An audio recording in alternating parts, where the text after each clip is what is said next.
오늘 찬양대에 감사를 드리겠습니다.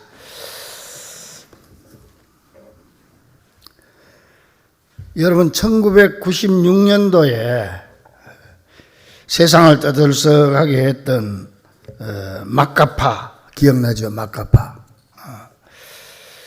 그 많은 사람들이 그 사람들을 보고 저 양심도 없는 짐승 같은 사람들이다. 뭐 전혀 양심의 가책을 안 받고 사람을 그렇게 죽이고도. 근데 그 막가파의 두목이 최정수라고 하는 사람이에요. 최창수, 최정수 비슷한데 최정수입니다. 근데 이 사람이 이제 감옥에 사형 선고받고 감옥에서 전도를 받았어요.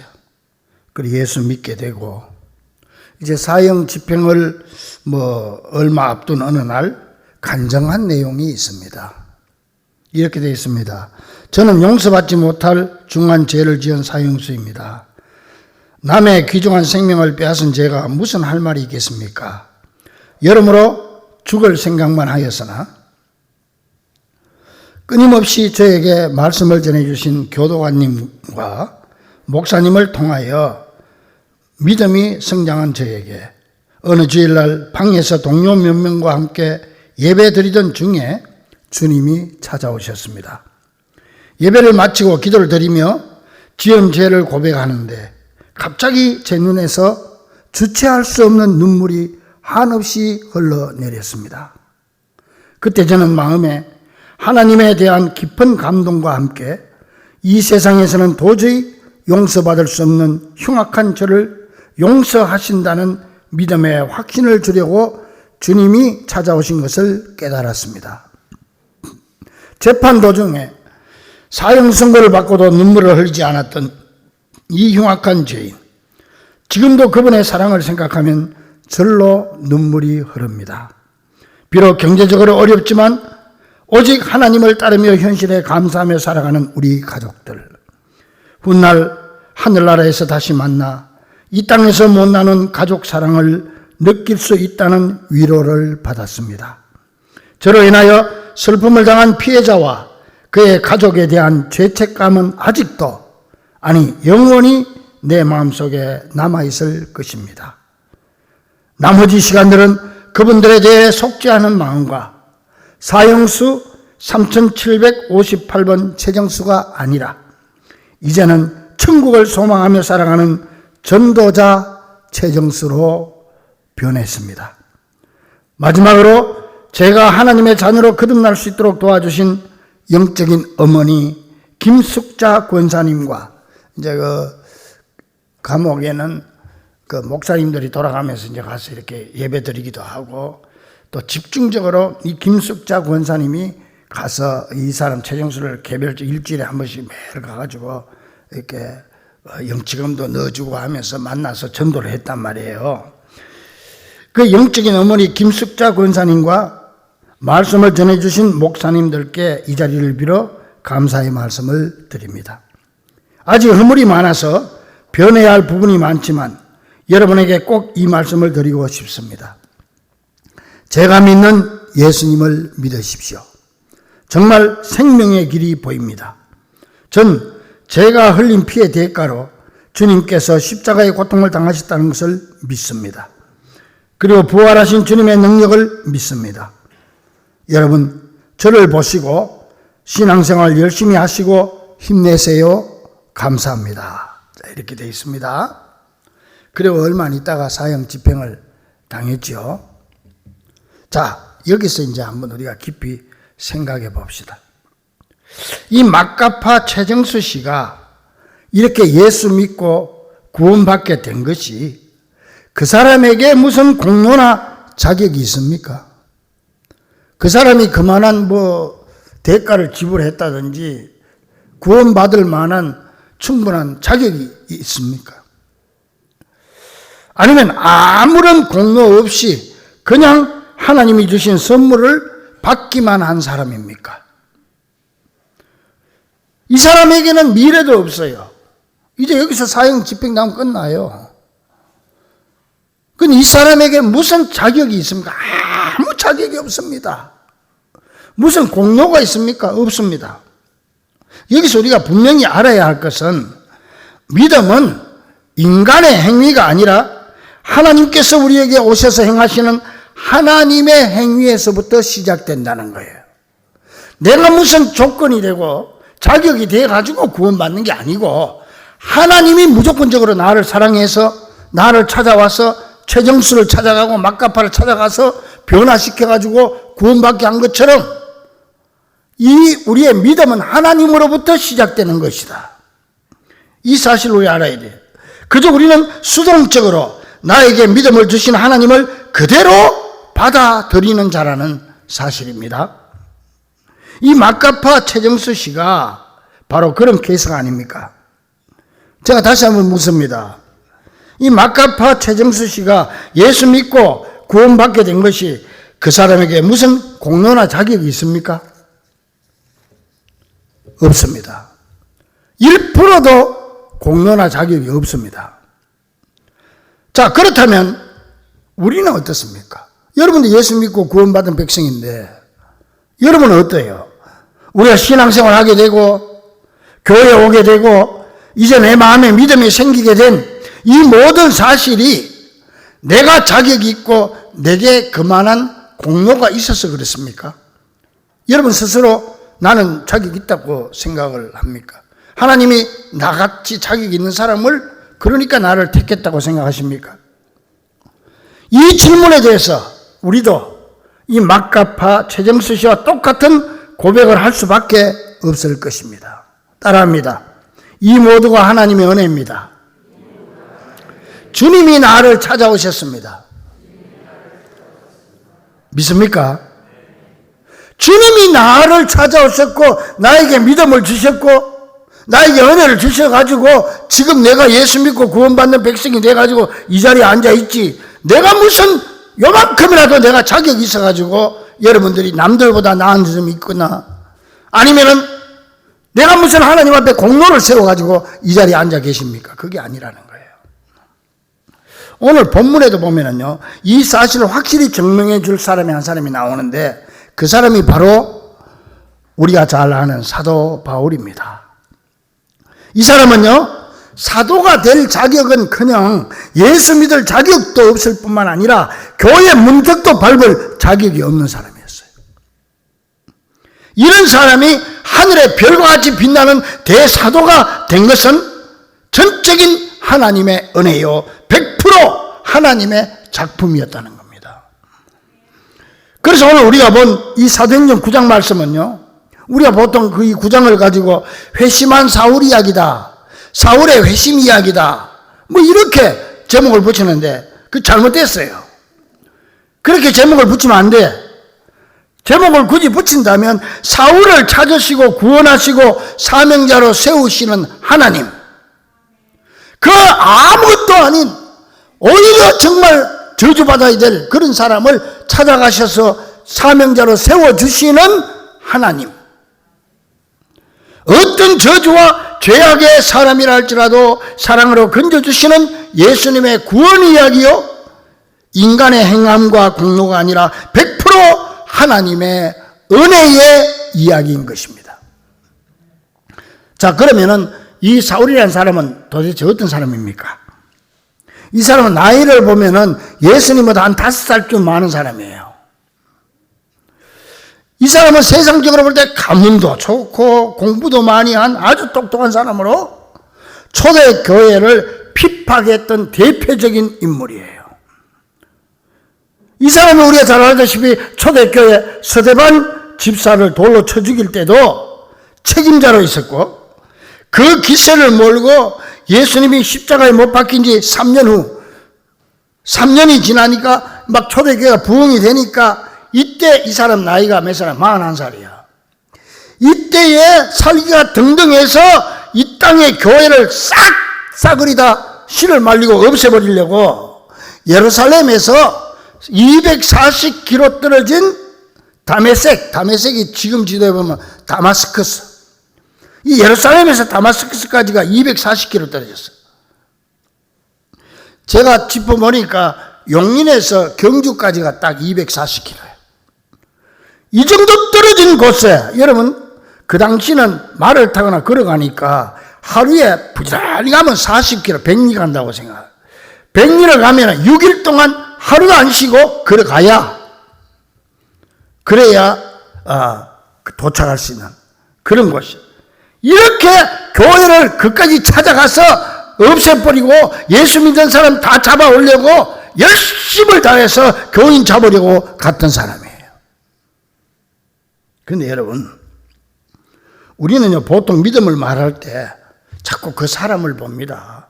저 사람 정말 착하고 저 사람은 정말 선한 사람이기 때문에 하나님이 그 사람의 성품을 보고 착한 행실을 보고 하나님이 저 사람 택해가지고 불러서 집사도 시키고 장로도 시키고 권사도 시켰지 이렇게 생각을 해요. 근데 성경은 그렇게 말하지 않습니다. 오히려 오늘 본문에 보니까 믿음의 사람 바울을 이야기하면서 먼저 그 사람이 얼마나 문제가 많은 사람인가 하는 것을 말하고 있습니다. 하나님은 완전한 사람을 불러서 쓰시는 게 아니고 부족하고 보잘것없는 자를 택하여서 다듬어서 쓰시고, 할렐루야. 부족하고 부족한 사람, 아니 부족하다기보다 오히려 교회에 해를 끼치는 없어져야 될 사람, 사울. 이 사람이 어느 정도냐면은 오늘 1절에도 보니까 그는 예수님의 제자에 대해서 위협과 살기가 등등한 사람이었다고 그래요. 그 여기 성경에서 이 사울을 소개하면서 사울의 못난 점을 먼저 소개하는 거예요. 우리는 잘난 사람이라야 하나님의 일할 수 있고 그래도 어느 정도 자격을 갖춰야 뭐 교회 집사도 되지 이렇게 생각하잖아요.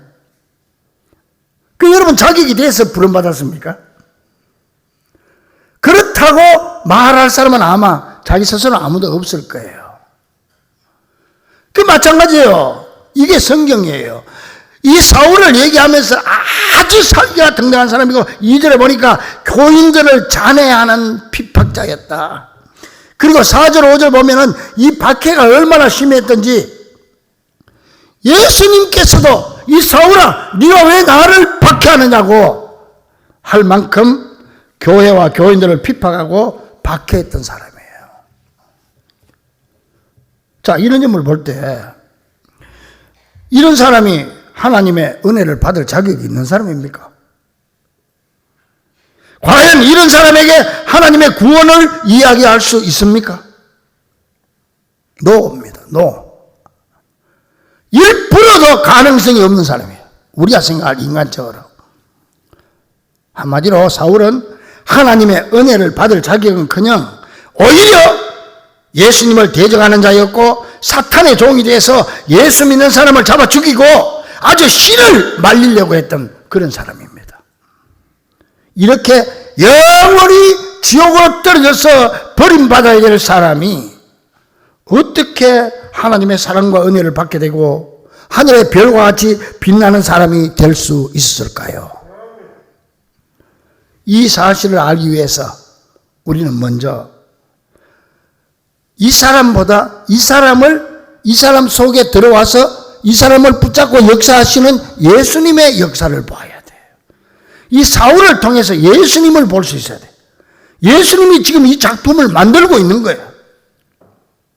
예수님이 우리 교회 성도들 불러가지고 장로님으로 만들어준 것처럼 권사로 만들어준 것처럼 집사로 만들어준 것처럼 여러분을 교인으로 만들어준 것처럼 하나님이 지금 만들고 계세요. 우리는 이 사울을 통해서 예수님을 봐야 되는데 예수님은 어떤 일을 하고 계세요? 보세요. 240km. 지금이야 뭐 별거 아니지만은 그때 6일 동안 하루 120 가야 240km 가는데 이곳 다메섹까지 떨어져 있는 그쪽 지역에도 예수 믿는 사람들이 있단다. 이 정보를 입수한 거야. 이 사울이. 그래야 내가 그놈들도 다 잡아 없애버려야 되겠다. 그래가지고 그곳까지 말을 타고 가는데 이제 거의 다 왔어요. 거의 다 오자 일이 벌어진 거야. 하늘에서 빛이 쫙 비치는데 빛이 비치니까 그냥 말에서 그냥 떨어져 버린 거야, 이 사람이. 여러분, 예수님은 빛입니다. 지금 예수님이 지금 일을 시작하는 겁니다. 지금 이 사람에게 빛 대신 예수님이 어둠으로 가득 차 있고 분노와 살기로 가득 차 있는 이 사울에게 예수님의 빛이 비치니까 말에서 떨어져 버리는데 얼마나 놀랐겠어 이 사람이. 보니까 빛이 비치는데 빛 속에서 음성이 들리는 거라. 사울아 사울아 네가 어찌하여 나를 박해하느냐. 여러분 보세요. 사울은 지금 예수님을 박해한 적이 없어요. 물론 예수님 십자가에 못 박힐 때 예루살렘에 있긴 있었어요. 있었지만 전혀 예수에 대해서 관심이 없었어요. 예수님 얼굴도 못 본 사람이 이 사람이. 그런데 지금 이 사건은 예수님 십자가에 돌아가신 지 3년 후의 사건이거든. 이 사건이. 그런데 깜짝 놀라가지고 당신 누구요? Who are you? 당신 누구요? 그러니까 I am Jesus. 나는 예수다. 나는 네가 핍박하는 예수다. 그러니까 사울이 깜짝 놀란 거예요. 왜? 내가 언제 예수를 핍박했어? 나 교회를 핍박했지. 교인들을 잡아갔지. 내가 언제 예수를 핍박했어? 예수는 지금 이 땅에 계시지도 않는데 십자가에 못 박혀 죽은 지가 3년 지나버렸는데. 여기서 우리가 기억해야 될 거는 교회가 바로 예수님의 몸이라는 거야. 교회를 핍박하는 게 예수님을 핍박하는 거다. 그러면 거꾸로 교회를 사랑하는 것이 예수님을 사랑하는 거다. 할렐루야. 그래서 우리는 교회를 말할 때 예수님의 몸된 교회다. 예수님 몸된 교회라고 하는 거예요. 교회를 위해서 헌신하는 게 예수를 위해 헌신하는 거다. 교회를 핍박하는 게 예수를 핍박하는 것이다.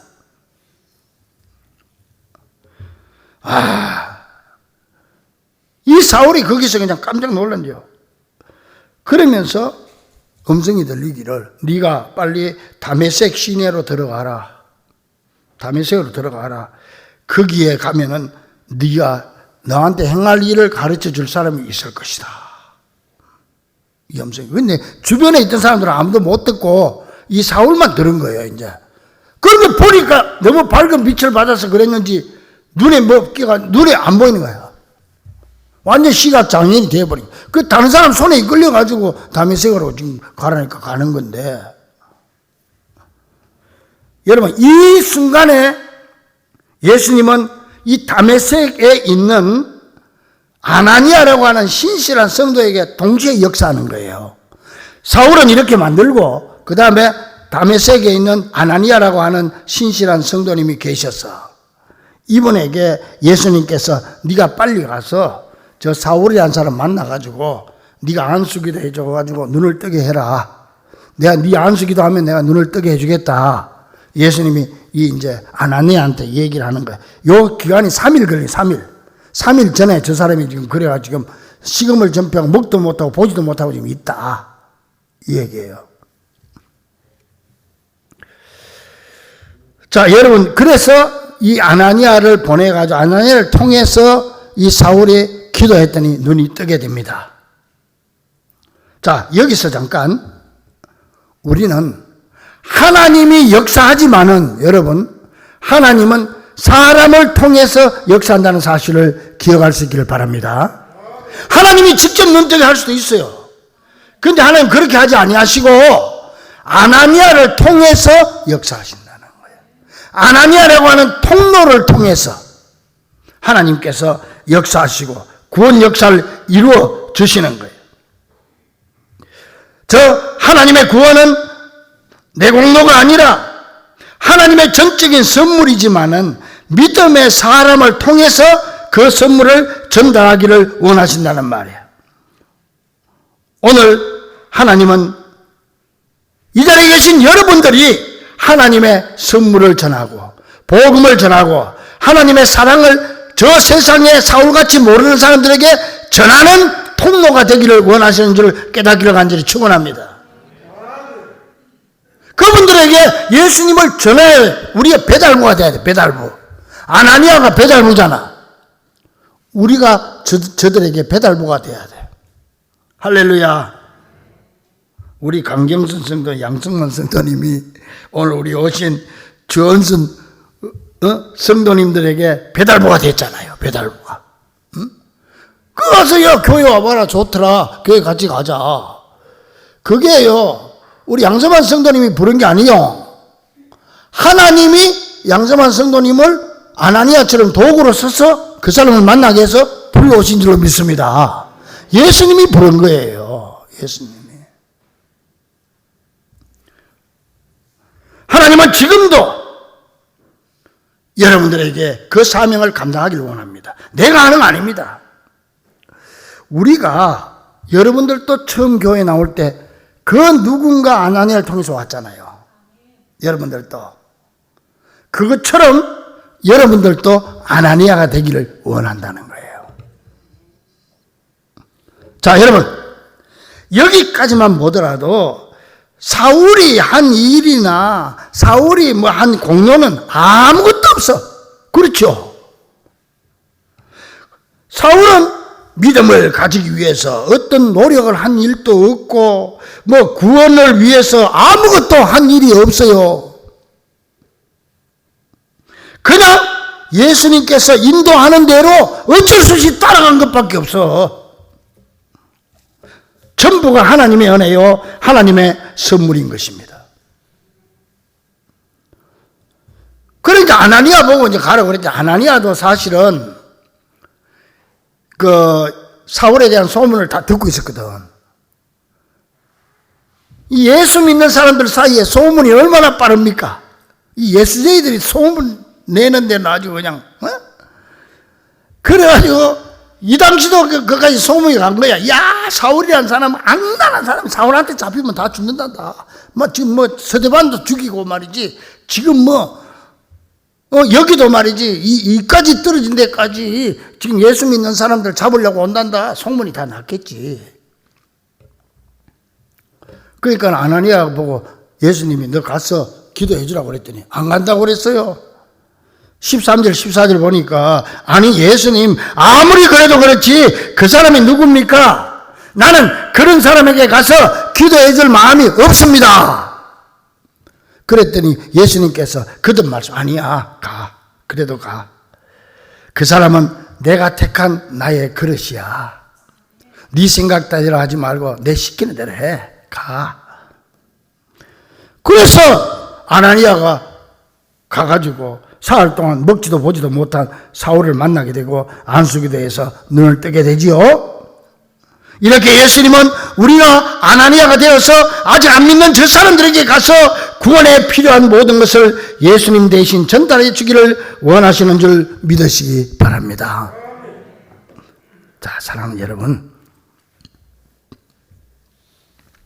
하나님은 저 사울과 같은 사람까지도, 막가파 최정수 같은 사람도 사랑하시고 구원받기를 원하고 계십니다.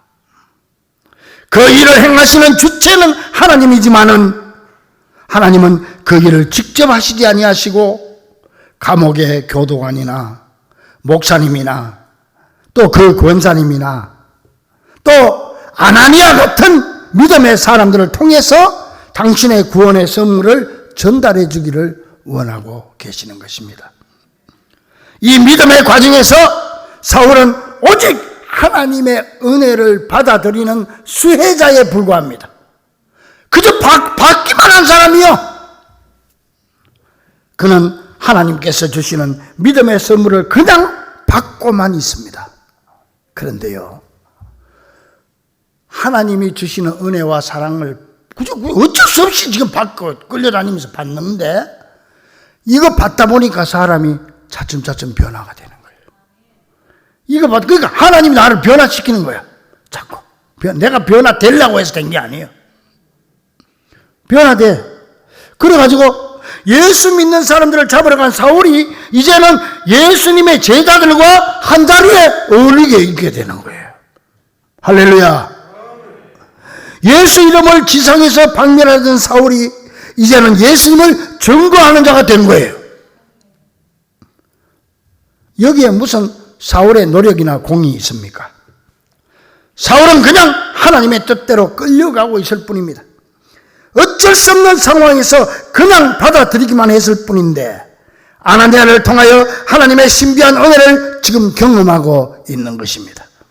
그는 그냥 하나님의 은혜를, 하나님의 선물을 받고만 있을 뿐인데 하나님의 일꾼으로 차츰차츰 변화되어 가고 있다는 사실입니다.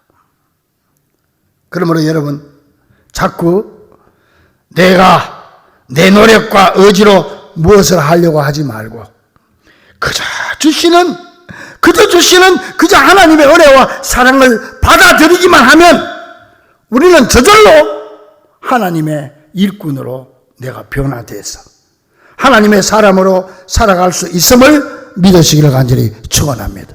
내가 뭘 어떻게 해야 되겠다고는 안 돼요. 그저 주님의 주시는 사랑과 은혜를 받기만 하세요. 우리 교회는 그저 받으러 오는 사람들, 할렐루야. 오늘 또 은혜를 받아가고 하나님의 사랑을 잔뜩 받아가세요. 그래서 나는 여러분들을 위해서 늘 기도하는 게 있습니다. 3가지 기도합니다. 주여, 우리 성도들이 받는데 1등, 할렐루야. 자꾸 남한테 주려고 하지 마라. 내 것도 없는데 뭘 줘, 주기를. 자기 속에 이 예수님 사랑이 바싹 말라 있는데 내가 뭐 어떻게 줄 거요? 그러다 보니까 그냥 힘들어서 안 되는 거야. 그저 받기만 하세요. 예수님의 풍성한 사랑과 예수님의 은혜를 받으세요. 받으면은 그저 이게 주님께서 주시는 은혜와 사랑이 여기 철철철 넘칠 때 다른 사람에게 전달이 되는 거예요. 믿습니까? 그래서 받는 성도 되기를 간절히 축원합니다. 마음껏 받아가시길 바랍니다. 받고만 있지 말고 받아서 내가 기도하는 건 뭔지 아세요? 누리는 성도. 누리세요. 행복을 누리고 기쁨을 누리고. 그저 교회 오니까 기쁘고 즐겁다. 그저 주님이 나를 사랑하는 것, 마카파 최정수 사랑하는 것처럼 나를 사랑하시고 사울을 변화시킨 것처럼 나를 하나님이 여기까지 인도해 주셔서 나를 사랑해 주시고 나를 구원해 주시고 나 같은 것이 하나님을 아버지로 부를 수 있게 해주시니까 그저 고맙고 감사하다. 그저 그러면 되는 거예요. 그게 예수 믿는 거예요. 할렐루야. 하나님은 그걸 기뻐하시는 거예요. 예수 믿는 사람이 맨날 짜증이나 내고 뿔뚝뿔뚝 하는 거 원치 않아. 그저 기쁘게 누리고 나만 누리지 말고 나누는 성도. 할렐루야. 교인들에게 나누고 내가 받아야 나눌 거 아니에요. 따라합니다. 받자, 누리자, 나누자. 할렐루야. 하나님으로부터 받는 것이 없이 어떻게 내 스스로 하나님의 사람이 되며 하나님의 일을 할 수가 있겠습니까? 하나님의 사랑을 마음껏 받아서 내 속에서 하나님의 사랑이 넘칠 때 나로 남을 사랑할 수가 있고 내 속에 하나님의 은혜가 넘칠 때 내가 은혜로운 삶을 다른 사람에게도 나누어줄 수가 있는 겁니다. 사랑하는 여러분, 예수 믿는 거 그렇게 복잡하지 않습니다. 받기만 하면 됩니다. 이 사울처럼 아무것도 하는 일이 없어도 받기만 하면 저절로 변하게 되어 있습니다. 최정수가 감옥에서 뭘 하겠습니까? 받기만 했더니 죽음도 두려워하지 않는, 그는 형장에 끌려가면서 여러분 날 위해서 울지 마세요. 날 위해서 찬송가 불러주세요. 할렐루야. 사랑하는 여러분, 우리는 지금까지 박해자 사울이 변화돼서 바울이 되는 모습을 보았습니다. 여기서 사울이 한 일이 뭐가 있습니까? 헌금을 했습니까? 봉사를 했습니까? 뭘 했습니까? 다 필요 없어. 전적인 하나님의 은혜인 줄로 믿습니다. 그냥 받아들인 겁니다. 하나님의 은혜를 좀 받으세요. 깨닫고 받으세요. 그러면 우리는 어떻습니까? 우리가 무슨 공로가 있고 무슨 자격이 있어서 하나님의 자녀가 되고 교회 성도가 되고 하나님의 일꾼으로 쓰임받고 있습니까? 우리 역시 전적인 하나님의 은혜라고 고백할 수밖에 없습니다. 그렇다면 마카파 최정수에게는 그를 전도한 사람이 있었고 사울에게는 아나니아가 있었듯이 오늘의 내가 있기까지 분명히 나를 하나님 앞으로 인도해주고 내 신앙을 붙잡아준 나의 아나니아가 있었을 겁니다. 그렇다면 지금의 나는 누구를 향한 아나니아가 되어야 할까요? 하나님은 아나니아를 사울에게 보냈는데 지금 나에게는 누구에게 가라고 말씀하실까요? 누구에게 가서 하나님의 은혜와 사랑과 구원의 선물을 전해줘야 될까요? 사랑 우리 중보가족들이여, 그렇게도 살기 등등하여 교회와 성도들을 박해하던 사울에게도 예수님이 먼저 찾아오셔가지고 빛을 비춰주시고 말씀을 들려주시고 믿음의 사람을 보내서 구원해서 하나님의 자녀로 삼아주셨던 그 하나님이 지금도 똑같이 역사하셔서 나를 찾아와 주셨고 나를 사랑으로 감싸주시고 우리의 필요를 채워주시는 분이심을 굳게 믿고 주님의 이 놀라운 은혜와 사랑에 감사하며 살아가는, 충분히 받고 누리는 복된 성도들 되기를 주의 이름으로 간절히 축원합니다. 기도하겠습니다. 하나님 감사합니다. 정말 개인적으로 볼 때 자격이 없습니다. 부족합니다. 그러나 주님께서 사울을 변화시켜 바울로 만든 것처럼 우리를 주님 불러주셨고 전부가 다 하나님의 은혜입니다. 아버지 하나님이시여, 우리 성도들 풍성한 은혜 받아서 은혜 나누게 하시고 풍성한 사랑 받아서 사랑을 나누는 넘쳐 흐르는 귀한 우리 성도들 될 수 있도록 축복하여 주시옵소서. 예수님의 이름으로 간절히 기도합니다.